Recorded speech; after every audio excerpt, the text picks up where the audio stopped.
Hi, ಇವತ್ತಿನ video ಏನಂದರೆ ನೆನ್ನೆ ಹಬ್ಬ ಇತ್ತು, ಇವತ್ತು ಮಟನ್ ಊಟ ಇತ್ತು, ನೆಂಟರೆಲ್ಲ ಬರ್ತಾಯಿದ್ರು. ಅದಕ್ಕೋಸ್ಕರ ನಾನು ಬೆಳಗ್ಗೆ ಬೇಗ ಎದ್ದು ಬಾಗಿಲೆಲ್ಲ ತೊಳೆದು ರಂಗೋಲಿ ಬಿಟ್ಟೆ.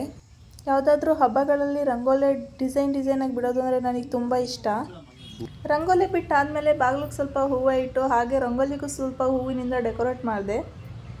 ಹೊರಗಡೆ ಕೆಲಸ ಮುಗಿಸಿ ಒಳಗಡೆ ಬಂದು ನೋಡಿದ್ರೆ ನನ್ನ ನಾತಿ ಮತ್ತು ನಮ್ಮ ಯಜಮಾನ್ರು ಎಲ್ಲ ಮಸಾಲೆ ರುಬ್ಬಕ್ಕೆ ರೆಡಿ ಮಾಡ್ಕೊತಿದ್ರು. ಯಾಕಂದರೆ ಇವತ್ತು 9 ಗಂಟೆಗೆ ಕರೆಂಟ್ ಹೋಗುತ್ತೆ ಅಂತ ಹೇಳಿದರು. ಇವತ್ತೊಂದು ಸಂಘ ಇತ್ತು, ಎಲ್ಲರೂ ಜೋರಾಗಿ ಮಾತಾಡ್ತಾಯಿದ್ರು. ಏನು ಅಂತ ಹೋಗಿ ನೋಡಿದ್ರೆ ಯಾರೋ ಒಬ್ಬರು ದುಡ್ಡು ಕಟ್ಟಿಲ್ಲ ಅಂತ ಜೋರಾಗಿ ಕೂಗಾಡ್ತಾಯಿದ್ರು. ಅದನ್ನ ನೋಡ್ಕೊಂಡು ನಾನು ಒಳಗಡೆ ಬಂದರೆ ನನ್ನ ನಾದಿನಿ ಮಸಾಲೆ ರುಬ್ಬಕ್ಕೆಲ್ಲ ಹಾಕೊಂಡು ರುಬ್ತಾಯಿದ್ರು. 9 ಗಂಟೆ ಒಳಗಡೆ ಮಸಾಲೆ ಎಲ್ಲ ರುಬ್ಕೊಂಡಿದ್ದು ಮುಗೀತು.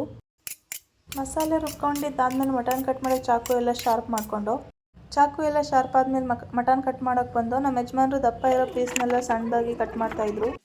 ಮಟನ್ ಎಲ್ಲ ಕಟ್ ಮಾಡಿದ್ದು ಮುಗಿದ್ಮೇಲೆ ನಮ್ಮ ಅಣ್ಣನೂ ನಮ್ಮ ಅತ್ತಿಗೆ ಸೇರ್ಕೊಂಡು ಅಡುಗೆ ಮಾಡ್ತಾಯಿದ್ರು. ಹೊರಗಡೆ ಊಟಕ್ಕೆ ರೆಡಿ ಮಾಡ್ಕೊತಾಯಿದ್ರು, ಒಳಗಡೆ ನಾನು ತಿಂಡಿಗೆ ರೆಡಿ ಮಾಡ್ತಾಯಿದ್ದೆ. ಕೊನೆಗೂ ಅಡುಗೆ ಎಲ್ಲ ರೆಡಿ ಆಯಿತು. ಮೊದಲನೇಗೆ ಮಾಡಿದ್ದೆ ಮಟನ್ ಸಾಂಬಾರು. ಮಟನ್ ಸಾರು ತುಂಬ ಚೆನ್ನಾಗಿ ರೆಡಿಯಾಗಿತ್ತು. ನಮ್ಮ ಅಣ್ಣ ತುಂಬ ಸಖತ್ತಾಗಿ ಮಾಡಿದರು. ನೆಕ್ಸ್ಟು ಬೋಟಿ ಫ್ರೈ ಮಾಡಿದ್ವಿ. ಹಾಗೆ ಚಿಕನ್ ಗ್ರೇವಿ ಕೂಡ ಮಾಡಿದ್ವಿ. ಗ್ರೇವಿ ಕೂಡ ಸಖತ್ತಾಗೆ ಬಂದಿತ್ತು. ಅಡುಗೆನೂ ಆಯಿತು, ಹಬ್ಬನೂ ಮುಗೀತು. ಬಂದು ನೆಂಟರೆಲ್ಲ ಊಟ ಮಾಡ್ಕೊಂಡು ಅವ್ರವ್ರ ಮನೆ ಕಡೆ ಹೊರಟರು.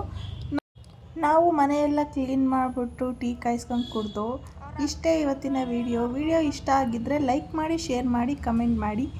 ಹಾಗೆ ನಮ್ಮ ಚಾನಲ್ಗೆ ಸಬ್ಸ್ಕ್ರೈಬ್ ಆಗಿ. Thank you.